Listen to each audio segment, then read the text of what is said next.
because heavy rains have continued to batter Delhi NCR as well. There has been overnight spate of rains, and rains even continue as I speak. The IMD has issued a red alert for the day. Severe waterlogging already being reported in some of the areas there, and many of the areas where we're getting pictures this morning as far as the office goers are concerned, they are already complaining of long traffic jams. Water that has started to accumulate on key roads and intersections, especially that are known as choke points, where rain frequently causes severe jams. Let's play out reports coming in from the national capital.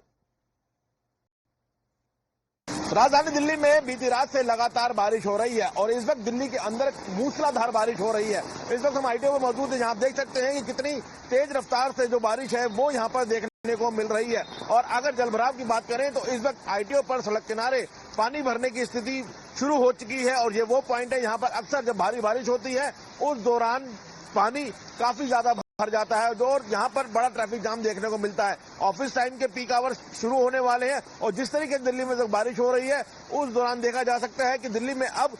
जो जाम की स्थिति है वो भी देखने को मिल सकती है। तो फिलहाल यहाँ आप देख सकते हैं कि आईटीओ में किस तरीके से जल भराव जो है वो शुरू हो चुका है।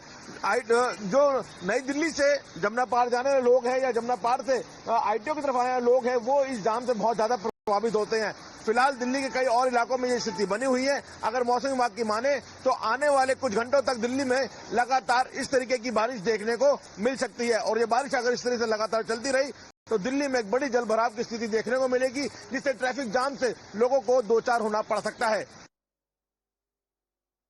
लगातार दिल्ली एनसीआर में बारिश की चर्चा है। आप देख सकते हैं कि जो सड़कें हैं वो फिलहाल ट्रैफिक जाम की स्थिति से गुजर रही हैं और इसी बीच में बरसात के चलते वाटर लॉगिंग की स्थिति भी उत्पन्न हो चुकी है, जिसके चलते गाड़ियों की रफ्तार काफी धीमी नजर आ रही है। साफ तौर पर इसमें जो रिक्शा चालक हैं या बाइक चालक हैं उन्हें खासी दिक्कतों का सामना करना पड़ रहा है और बारिश में जो गाड़ियां निकल रही है इस पानी से उसके इर्द गिर्द घूमता पानी बता सकता है कि कितने फीट तक की गहराई में पानी का जल जमाव उत्पन्न हुआ है। आपको बता दें कि येलो अलर्ट जारी किया गया था, लेकिन जिस तरीके से दिल्ली एनसीआर सहित देश के अन्य उत्तर राज्यों में बरसात लगातार सवेरे से जारी है, उसके बाद से येलो अलर्ट को रेड अलर्ट घोषित कर दिया गया है। आपको बता दें कि उत्तर प्रदेश, हिमाचल प्रदेश,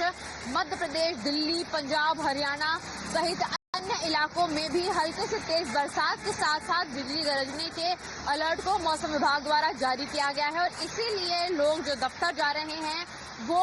अपनी ट्रैफिक मूवमेंट को देख कर निकले और इसका खास तौर पर असर उन फ्लाइटों पर भी होगा जो कि उत्तर भारत में दिल्ली से उड़ान भरने के लिए तैयार होनी थी। Well, people who have been looking forward as far as when it comes to the weekend is now concerned, but already today being a Thursday, we're looking at office goers who have been impacted because of overnight rains. We are getting you pictures of from Akshardham, from ITO, from Lodi Road as skies are overcast and parts of Delhi NCR that have witnessed heavy rains this morning. A red alert is now in place and that has been now elevated from the earlier yellow alert is concerned. So severe waterlogging that has also been seen at key intersections and however we are looking at pictures that has been now come in from waterlogged roads that has been triggered by early morning rain and the weather body meanwhile has warned of light to moderate rain throughout the day and even when it comes to Delhi and NCR over the next 2 to 3 hours heavy moderate to heavy rain that has been the forecast that is now coming at a time when it is still raining in Delhi as we speak.